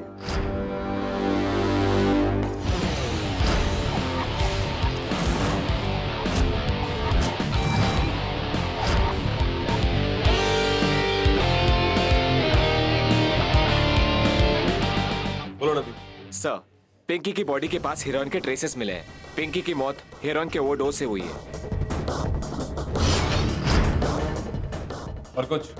सर, इसकी मौत 72 घंटे पहले हुई है। सर, यह है मिस्टर नावरेकर, इस घर के ओनर। इन्हीं ने हमें फोन करके बताया था। आपने पिंकी को घर रेंट पे दिया था? हाँ साहब, इसको और इसके हस्बैंड को सर। हस्बैंड को? हाँ सर, एक जवान सा लड़का था, कुछ मुन्ना नाम था सर उसका। तुम्हें कैसे पता इसको घर की जरूरत थी? सर, 1 हफ्ते पहले एक मैडम आई थी, उन्हें घर की जरूरत थी, भाड़े पे लेना चाहती थी। यही है वो? हाँ हाँ सर। और इसने आपसे क्या कहा? नार्वेकर जी, हमारी मदद करने के लिए बहुत बहुत शुक्रिया। एक्चुअली ना इन लोगों की अभी अभी शादी हुई है और बहुत अच्छे इंसान हैं। इन लोगों से आपको कभी कोई तकलीफ नहीं होगी। ठीक है मैडम, मुझे भी ये लोग अच्छे लगे। लेकिन ये है कहाँ से? यही आसपास के रहने वाले हैं या? ये लोग कहीं दूसरे शहर से आए हैं। लेकिन सर, माही मुन्ना और पिंकी को क्यों प्रोटेक्ट कर रही थी? क्योंकि माही ने इन दोनों की शादी भी करवाई थी और इन दोनों को सेटल भी करवा है।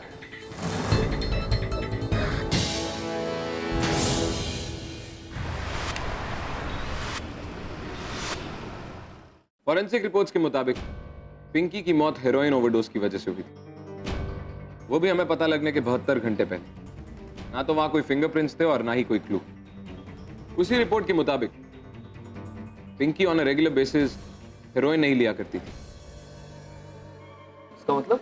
इसका मतलब ये कि ये कत्ल है, ड्रग ओवरडोज का केस नहीं है। किसी ने जानबूझ के पिंकी को इतनी ज्यादा मात्रा में हेरोइन दी थी। लेकिन ये कौन हो सकता है? वही जो माही को भी मारना चाहता था। माही और पिंकी का करीबी रिश्ता था। हो सकता है माही ने पिंकी को अपने डर के बारे में बताया और पिंकी को मार दिया गया। तो क्या ये फोन भी हमें पिंकी के घर से मिला? ये एक गरीब लड़की थी और उसके पास जो कुछ भी था वो सब माही का ही दिया हुआ था। That's correct. मेरे मुताबिक ये फोन भी उसे माही ने ही दिया था। हो सकता है माही ने पिंकी को ये फोन गिफ्ट दिया ताकि जब चाहे तब उससे बात कर सके। लास्ट टाइम मुन्ना और पिंकी को जब स्लम में देखा गया था उसी टाइम ये फोन भी एक्टिवेट हुआ था। लेकिन वहां मुन्ना नहीं था। उन लोगों ने अभी तक मुन्ना को जिंदा नहीं छोड़ा होगा। हमें मुन्ना के घर से भी कुछ चीजें मिली थी। लेकिन सर, माही ने ये बात अपनी फैमिली से क्यों छुपाई? मिस्टर दीनदयाल और मनोज भी इसके बारे में कुछ नहीं जानते थे। उन्होंने भी इसके बारे में हमें कुछ नहीं बताया। सर, जैसे सलमान ने बताया, माही अपने परिवार से बहुत प्यार करती थी और मिस्टर दीनदयाल को दिल का दौरा पड़ जाने की वजह से उनके एनजीओ की सारी जिम्मेदारी उनके बेटे और बहू ने उठाई थी। तो तुम्हारा कहने का मतलब यह है कि वो अपनी फैमिली को प्रोटेक्ट कर रही थी? हाँ सर, मुझे भी ऐसे ही लगता है। लेकिन वो अपनी फैमिली को किससे प्रोटेक्ट कर रही थी?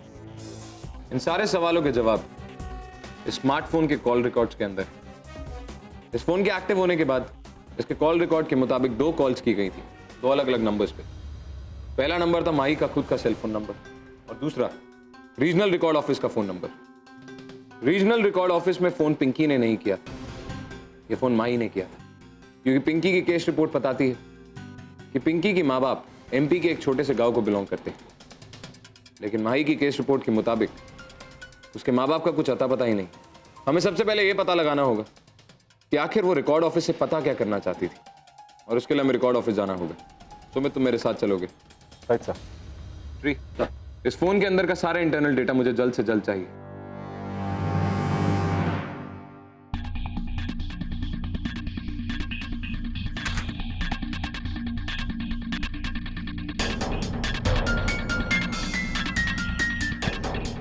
Thank you. और ये फाइल आखिर माही ने मंगवाई क्यों थी? सर, वो अपने बायोलॉजिकल पेरेंट्स के बारे में जानना चाहती थी और उनके बायोलॉजिकल पेरेंट्स के बारे में सारी डिटेल्स इस फाइल में है। उनके असली पिता का नाम था mister Abhishek Malhotra.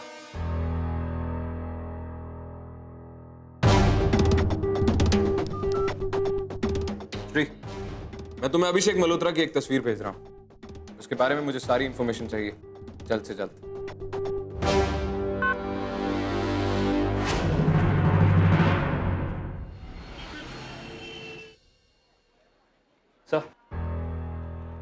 Sir, I found out something. आपको याद है माही के डायरी में एक नंबर था? हाँ, क्या पता चला? डॉग के शिपिंग कंटेनर्स होते हैं, ये उन कंटेनर्स के एक डेजिग्नेटेड नंबर है। मैं पिंकी का फोन का डिटेल्स चेक कर रहा था, वहां पे मुझे एक फोटो मिली, ये देखिए। उस फोटोग्राफ के पीछे ये कंटेनर है जिस पे ये नंबर है DB11798654। सर, ये वही कंटेनर है जो दुबई गया था और वहां पे रोक दिया गया क्योंकि उस कंटेनर में हेरोइन थी।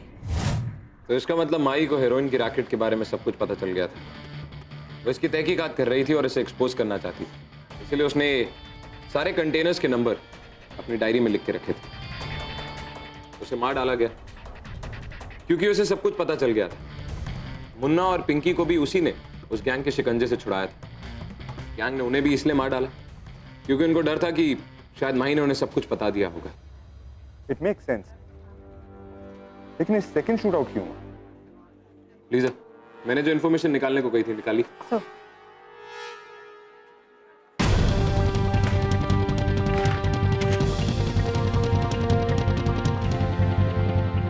आज से ठीक 6 महीने पहले गोवा में एक कंसाइनमेंट पकड़ा गया, एनार्म्स कंसाइनमेंट। उसमें उन्हें 50 German made mid range rifles बरामद हुई थी, लेकिन जब जमा करने की बारी आई तो रिपोर्ट के मुताबिक सिर्फ 49 जमा हुई थी। जब्त किए हथियारों में से एक हथियार चुरा लो। तरीका अच्छा है मर्डर वेपन पाने का। कोई फोर्स के अंदर का आदमी ही ये कर सकता है, या कोई ऐसा जिसने फोर्स छोड़ दी हो लेकिन फोर्स के काम करने के तरीके के बारे में उसे सब कुछ मालूम है। ऐसे सिर्फ ये 6 लोग हैं श्री सर, अभिषेक मल्होत्रा के बारे में सब कुछ पता चला? यस सर, उसे कोर्ट मार्शल करके आर्मी से बाहर निकाल दिया गया। वो ये सदमा बर्दाश्त नहीं कर पाया और सुसाइड कर लिया। उसका एक बेटा है अजय मल्होत्रा, जो माही का सौतेला भाई। तो माही अजय मल्होत्रा को ढूंढ रही थी, मल्होत्रा परिवार का आखिरी सदस्य। एक काम करो श्री, अजय मल्होत्रा को इंटेरोगेशन के लिए बुलाओ। अजय, तुम जो कुछ जानते हो वो सब बताओ।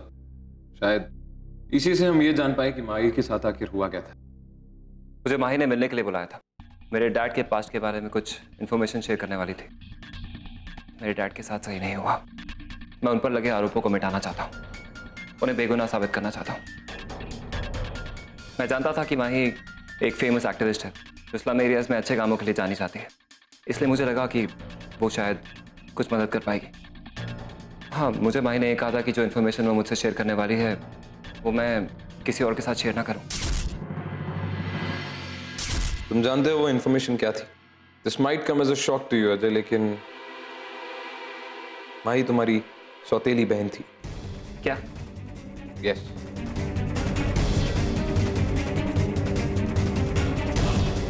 वो मुझसे पर्सनली मिलकर कुछ इंपॉर्टेंट बात करना चाहती थी। शायद वो यही कहना चाहती थी। Perhaps. अब बताओ वहां हुआ क्या था? I was too late to meet her. मैं जब तक वहां पहुंचा तब तक आप लोगों ने उस एरिया को घेर लिया था।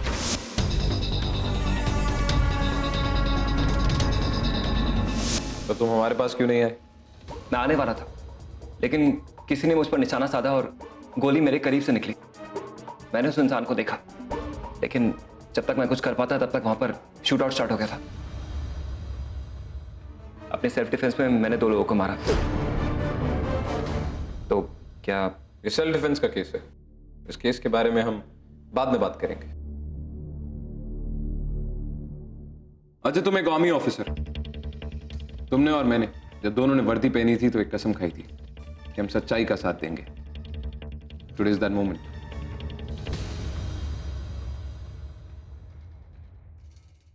इसमें से वो आदमी कौन था जिसने तुम पे गोली चलाई थी?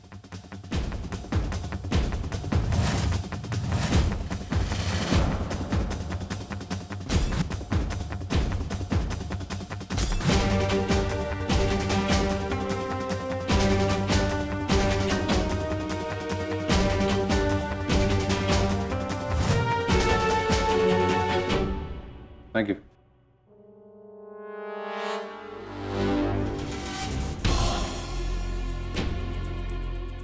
माही अपने भाई से कुछ कहना चाहती थी, कहने से पहले ही उसे मार डाला। क्या कहना चाहती थी? इस सवाल का जवाब हमें सिर्फ एक ही इंसान दे सकता है, Joseph D'Costa. Let's go meet him.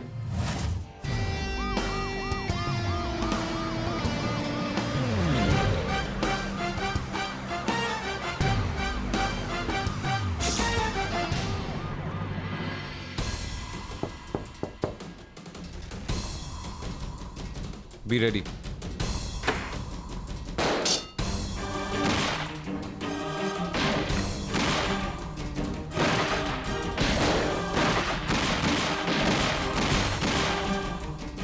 Shri, तुम इधर से जाओ। सुमित, तुम उधर से जाओ, मैं तुम्हें कवर फायर देता।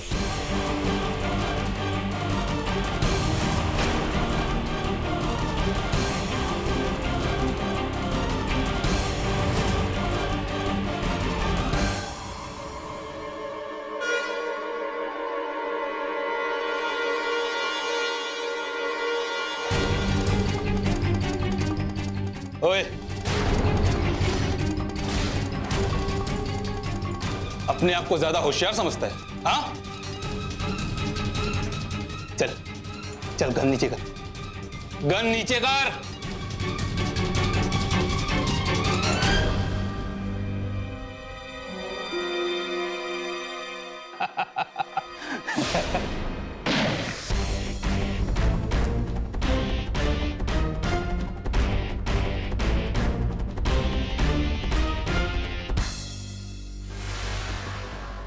मौका एक ही बार मिलता है। गोली तूने नहीं चलाई, मैंने चला दी। खेल खत्म।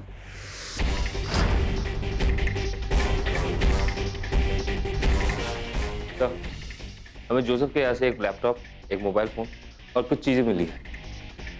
काम करो, इस घर से जितनी भी चीजें बरामद होती सबको इकट्ठा करो और ETF ऑफिस लेके चलो, और इसके लैपटॉप और मोबाइल फोन में जितनी भी इंफॉर्मेशन है उसे जल्द से जल्द बाहर निकालो। अच्छा।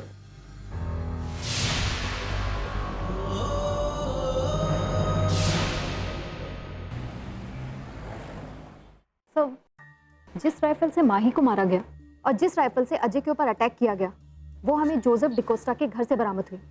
सर, हम श्री का वेट कर रहे हैं। वो हमें जोसेफ डिकोस्टा के मोबाइल और लैपटॉप की इंफॉर्मेशन देगा और उस इंफॉर्मेशन से हमें पता चलेगा कि माही को मारने के लिए जोसेफ को किसने हायर किया, अजय के ऊपर अटैक किसने करवाया और पिंकी को किसने मरवाया। सर, शूटआउट शुरू करने के लिए जोसेफ को किसी अनट्रेसेबल नंबर से एक मैसेज आया था। इसका मतलब इन सारी एक्टिविटीज पे कोई नजर रखे हुए थे, मॉनिटर कर रहा था और इंस्ट्रक्शंस दे रहा था। यस सर, माही के मौत के बाद भी एक मैसेज आया था। उस समय हम क्राइम स्पॉट पे थे। उस एरिया में ज्यादा ऊंचे स्ट्रक्चर्स नहीं, लेकिन जिसने भी माही को मारा वो कहीं ऊंचाई पे खड़ा था, और जिसने सारे ऑर्डर्स दिए वो उस वक्त ग्राउंड पे मौजूद था, शायद हम सब के बीच। मुझे भी कुछ ऐसा ही लग रहा है सर। तुम्हारे पास इस बात का और कोई प्रूफ है? हाँ सर, जोसेफ के लैपटॉप से मिली इंफॉर्मेशन के हिसाब से शूटआउट वाले दिन जोसेफ के अकाउंट में डायरेक्टली पैसे ट्रांसफर किए गए थे, और जिस अकाउंट से पैसे ट्रांसफर हुए वो स्लम के एक एड्रेस का था। हमें पता चला कि उस स्लम का एड्रेस श्याम यादव के नाम पर रजिस्टर्ड है। श्याम यादव, यादव गैंग का लीडर। लेकिन जो बात मैं कहना चाह रहा हूं सर, ये बात वो है ही नहीं। बात तो ये है कि मर्डर के बाद और दूसरे शूटआउट से पहले मैंने खुद मनोज को अपने मोबाइल से मैसेज करते देखा था।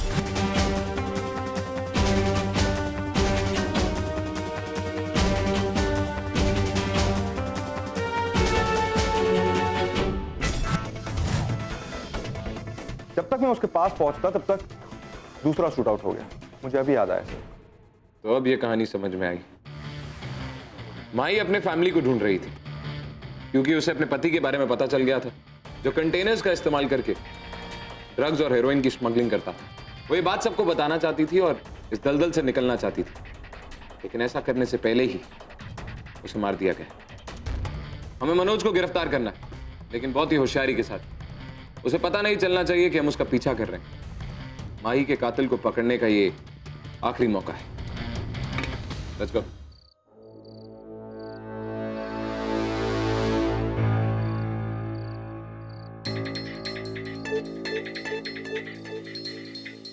माही के मौत के लिए जो लोग भी जिम्मेदार हैं, वो सब उसी गोडाउन में।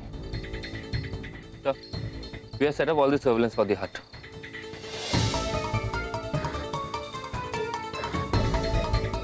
बॉस आ गए, हम सबके गॉडफादर। आओ बॉस, बैठो। मुझे आपके हीरोइन बिजनेस में मेरे शेयर के बारे में आपसे बात करनी है। कैमरा सर्वेलेंस कहां है श्री? मुझे विजुअल कंफर्मेशन चाहिए कि अंदर मनोज और यादव दोनों। सर, कैमरा सर्वेलेंस अचानक से बंद हो गया। अभी सिर्फ ऑडियो सुनाए थे। भाई, आपने ये बिजनेस सेटअप किया, लेकिन मैंने भी इसे बढ़ाने में काफी मेहनत की है। मुझे ज्यादा हिस्सा मिलना चाहिए। तुम जो चाहते हो वो तुम्हें नहीं मिलेगा। मैंने जीरो से इस बिजनेस की शुरुआत की है। अगर तुम ऐसे ही अपनी डिमांड बढ़ाते रहोगे ना, तो तुम्हारा भी अंजाम वही होगा जो माही बिटिया का हुआ है। माही बिटिया? माही बिटिया के चले जाने के बाद जब सदमे में है।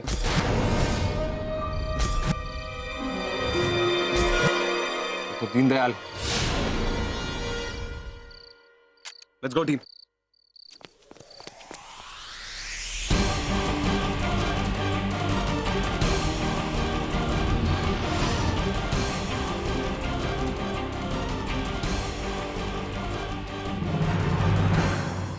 तुम्हारा खेल खत्म दीनदयाल।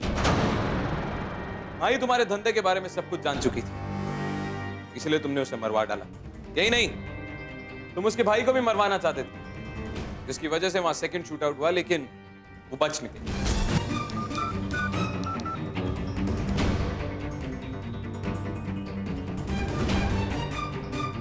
तुम्हें लगा कि माही तुम्हारे इस धंधे के बारे में सब कुछ जानने लगी, क्योंकि तुम्हारा ही एक आदमी मुन्ना पिंकी से प्यार करने लगा था और तुम्हारी इस दलदल से बाहर निकलना चाहता था। और पिंकी और मुन्ना को मिलने में मदद जिसने की वो और कोई नहीं, तुम्हारी ही बहू माही थी। तो तुम्हें लगा मुन्ना ने उसको सब कुछ बता दिया और एक एक करके तुमने अपने सारे सबूत मिटाने शुरू किए। सबसे पहले तुमने पिंकी और मुन्ना को मारा और उसके बाद अपनी ही बहू माही को, सिर्फ इसलिए ताकि तुम इस काले धंधे को बचा सको।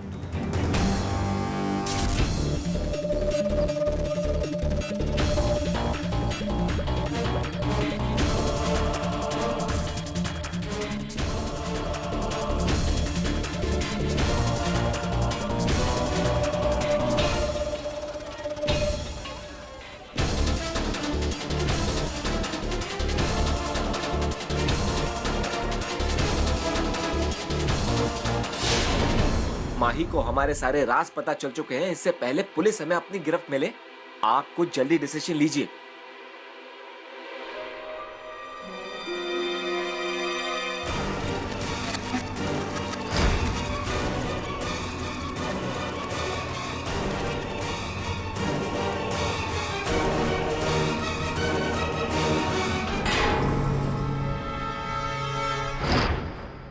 लेकिन तुम्हारी बुरी किस्मत, तुम्हारी ही माही बिटिया ने तुम्हारे इस धंधे का पर्दाफाश कर दिया। ले जाओ इसे।